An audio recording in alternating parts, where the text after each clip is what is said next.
नमस्कार साथियों, आप सभी का स्वागत है यूट्यूब चैनल इंडिया मौसम 1.1 एम पर। इस वीडियो में दोस्तों मैं बात करने वाला हूं कि आने वाले आगामी 4 दिनों में छत्तीसगढ़ के सभी भागों में किस प्रकार का मौसम रहेगा। आप सभी लोगों से मेरा निवेदन है, वीडियो को लाइक कर देना, चैनल को सब्सक्राइब अंत तक जरूर देखें। देखिए, 8 नवंबर के दिन छत्तीसगढ़ के हिस्सों पर बारिश की संभावनाएं दूर दूर तक नहीं है और एक बड़े एंटायर रीजन पर मौसम साफ बना हुआ है। यानी जो बंगाल की खाड़ी की तरफ से पूर्वी हवाएं छत्तीसगढ़ की तरफ पहुंच रही थी, उन हवाओं पर भी ब्रेक लगा हुआ है। तो कोरिया, सूरजपुर, बलरामपुर, सुरगुजा, जासपुर, रायगढ़, कोरबा, जांजगीर चांपा, मुंगेली, बिलासपुर, इन सभी भागों पर उत्तर पश्चिमी शुष्क हवाओं के बीच मौसम साफ रहेगा। दक्षिणी छत्तीसगढ़ की तरफ भी कुछ इसी प्रकार का मौसम देखा जाएगा। कंकेर, नारायणपुर, कोंडागांव, बीजापुर, बस्तर, सुकमा, दंतेवाड़ा, बलौद, धमतारी, गरियाबंद के भागों पर भी मौसम साफ रहेगा। 9 नवंबर के मौसम के बारे में बात करेंगे। 9 नवंबर के दिन क्या कुछ मौसमी परिस्थितियों में बदलाव है। 9 नवंबर के दिन देखिए, छत्तीसगढ़ के हिस्सों पर पहले जो दक्षिण भारत की तरफ से हवाएं पहुंच रही थी नमी लेकर, वे हवाएं अब नहीं पहुंच रही, क्योंकि कहीं ना कहीं दक्षिण भारत के हिस्सों पर भी मानसून कमज़ोर हुआ है। तो बारिश की इंटेंसिटी छत्तीसगढ़ के भागों पर समाप्त हो चुकी है और दूर दूर तक देखी नहीं जा रही है। तो देखा जाए तो दोस्तों, जो मध्य भाग हैं, कवर्धा, दुर्ग, राजनांदगांव, रायपुर, महासमुंद, बलौदाबाजार, धमतारी के आसपास के भाग, इन सभी भागों पर मौसम साफ रहेगा। उत्तरवर्ती छत्तीसगढ़ के हिस्सों पर भी कुछ इसी प्रकार का मौसम देखा जाएगा। कोरिया, सूरजपुर, बलरामपुर, सुरगुजा, जासपुर, रायगढ़, कोरबा, जांजगीर चांपा, मुंगेली, बिलासपुर, इन सभी जिलों में लगातार पर्वतीय क्षेत्रों की तरफ से उत्तर पश्चिमी शुष्क हवाओं के बीच मौसम साफ रहने की उम्मीद है। दक्षिणी छत्तीसगढ़ की तरफ भी बारिश की संभावनाएं 9 नवंबर के दिन देखने को नहीं मिलने वाली है। 10 नवंबर के मौसम के बारे में बात करेंगे। 10 नवंबर के दिन ऑल ओवर छत्तीसगढ़ के भागों पर किस प्रकार का मौसम रहेगा। देखिए, इस समय वर्तमान समय में कोई भी ऐसा सिस्टम बंगाल की खाड़ी में नहीं है जिसके कारण देश के पूर्वी हिस्सों पर झमाझम बारिश हो सके। जब कोई सिस्टम ही नहीं है तो दोस्तों बारिश की संभावना कम है। लेकिन एक बड़ा बदलाव ये है कि पहाड़ी भागों पर हिमापत होने के बाद जब मैदानी भागों की तरफ से ठंडी हवाएं चलती हैं, वो तो देश के पूर्वी हिस्सों पर पहुंचती हैं और वहां पर सर्दी का प्रभाव बढ़ाती हैं। तो 10 नवंबर के दिन सर्दी तेजी से बढ़ने वाली है, बारिश की गतिविधियों पर ब्रेक लगा हुआ है। तो कंकेर, नारायणपुर, कोंडागांव, बीजापुर, बस्तर, सुकमा, दंतेवाड़ा, बलौद, धमतारी, गरियाबंद, इन सभी भागों में मुख्य रूप से मौसम साफ रहेगा। कवर्धा, दुर्ग, राजनांदगांव, रायपुर, महासमुंद के हिस्सों पर भी बारिश की इंटेंसिटी जो है वो 10 नवंबर के दिन दोस्तों दूर दूर तक देखने को नहीं मिलने वाली है। 11 नवंबर के मौसम के बारे में बात करेंगे। 11 नवंबर के दिन क्या कुछ मौसम में मेजर परिवर्तन है। देखिए, 11 नवंबर के दिन छत्तीसगढ़ की तरफ कोई भी बड़ा मेजर परिवर्तन नहीं है। लगातार पर्वतीय क्षेत्रों की तरफ से उत्तर पश्चिमी शुष्क हवाएं पहुंच रही हैं और कुछ पूर्वी हवाएं भी दोस्तों छत्तीसगढ़ के भागों की तरफ पहुंच रही हैं। लेकिन बारिश की इंटेंसिटी 11 नवंबर के दिन छत्तीसगढ़ के भागों पर बिल्कुल भी नज़र नहीं आने वाली है।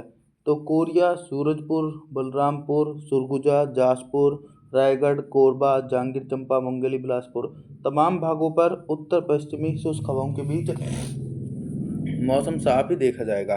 मध्य छत्तीसगढ़ के हिस्से और दक्षिणी छत्तीसगढ़ के हिस्सों पर भी बारिश की इंटेंसिटी दोस्तों नज़र नहीं आने वाली है और एक बड़े भागों पर लगभग मौसम साफ रहेगा। लेकिन दोस्तों, एक लंबे समय के बाद मौसम में परिवर्तन और बदलाव भी आने शुरू हो जाएंगे। थोड़ा सा आप लोग धैर्य जरूर बनाए रखें। आगे बात करने वाले हैं 12 नवंबर के मौसम के बारे में। 12 नवंबर के दिन छत्तीसगढ़ के मौसम में बहुत ही तेज़ी से परिवर्तन और उतार चढ़ाव देखा जाएगा। 12 नवंबर के दिन देखिए, ठंडी हवाओं की रफ्तार पहले के मुताबिक से और अधिक तेज हो जाएगी। अधिक तेज होने का मतलब ये है कि दिन और रात्रि के समय सर्दी का प्रकोप तेजी से बढ़ने वाला है। कोहरा भी छा सकता है कई जिलों में। तो 12 नवंबर के दिन देखा जाए तो कोरिया, सूरजपुर, बलरामपुर, सुरगुजा, जासपुर, रायगढ़, कोरबा, जांजगीर चांपा, कवर्धा, दुर्ग, राजनांदगांव, रायपुर, महासमुंद, बलौदाबाजार के आसपास के भाग, सभी भागों पर उत्तर पश्चिमी शुष्क हवाओं के बीच मौसम साफ रहने की पूरी संभावनाएं देखी जा सकती हैं। दक्षिणी छत्तीसगढ़ की तरफ भी दोस्तों 12 नवंबर के दिन बारिश की गतिविधियां नजर नहीं आने वाली हैं। दक्षिणी छत्तीसगढ़ के हिस्सों पर भी मौसम साफ रहेगा। अभी तक दोस्तों मैं आप सभी लोगों से सिर्फ बारिश से संबंधित जानकारी के बारे में बात कर रहा था, लेकिन अब मैं बात करूंगा कि 12 नवंबर के दिन छत्तीसगढ़ के हिस्सों में दिन का अधिकतम तापमान कितना रहेगा और किन भागों में सबसे अधिक टेम्परेचर रिकॉर्ड किया जाएगा। सबसे अधिक टेम्परेचर दोस्तों उन्हीं जिलों में रिकॉर्ड किया जाएगा जहां पर ठंडी हवाएं नहीं पहुंच रही हैं, जैसे कि दक्षिणी छत्तीसगढ़ के हिस्से, यानी दोस्तों नारायणपुर, कोंडागांव से लेकर और जी बलौदाबाजार, धमतारी, इन सभी जिलों में ठंडी हवाएं न पहुंचने के कारण दिन का अधिकतम तापमान 25 से लेकर 26 डिग्री सेल्सियस के बीच पहुंचेगा। और दोस्तों जो उत्तरवर्ती छत्तीसगढ़ के हिस्से वहां पर टेम्परेचर सामान्य बना रहेगा।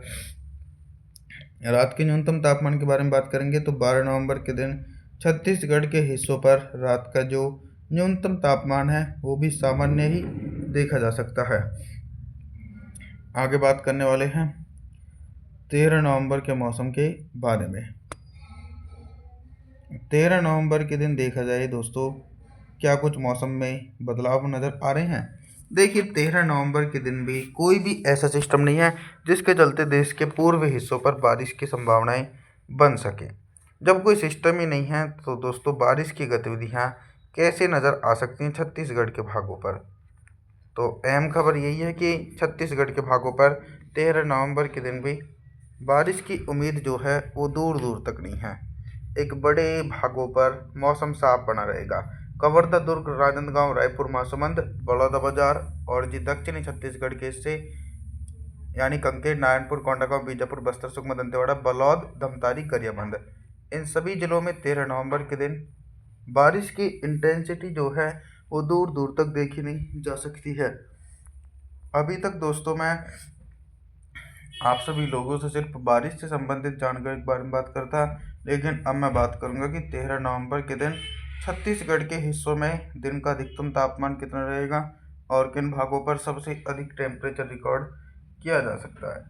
सबसे अधिक टेम्परेचर लगभग दोस्तों उत्तरवर्ती हिस्सों पर रिकॉर्ड किया जाएगा। कवर्धा, दुर्ग, राजनांदगांव से लेकर कोरिया, सूरजपुर, बलरामपुर, सुरगुजा, जाजपुर, रायगढ़, कोरबा, जांजगीर चांपा, मंगली, बिलासपुर, इन सभी भागों पर उत्तर पश्चिमी शुष्क हवाएं और पूर्वी हवाओं के कारण दिन का अधिकतम तापमान 25 डिग्री सेल्सियस के बीच पहुंचेगा। सबसे कम टेम्परेचर बलौद, धमतारी, गरियाबंद और जी आसपास के जो हिस्से हैं वहाँ पर रिकॉर्ड किया जा सकता है 22 डिग्री सेल्सियस के बीच। रात के न्यूनतम तापमान के बारे में बात करेंगे तो 13 नवंबर के दिन छत्तीसगढ़ के हिस्सों में रात का जो न्यूनतम तापमान है वो भी सामान्य रहेगा। आप सभी लोगों से मेरा निवेदन रहने वाला है, आप हमारे चैनल को सब्सक्राइब जरूर कर देना, वीडियो को लाइक जरूर कर देना और जी थैंक्स फॉर वॉचिंग।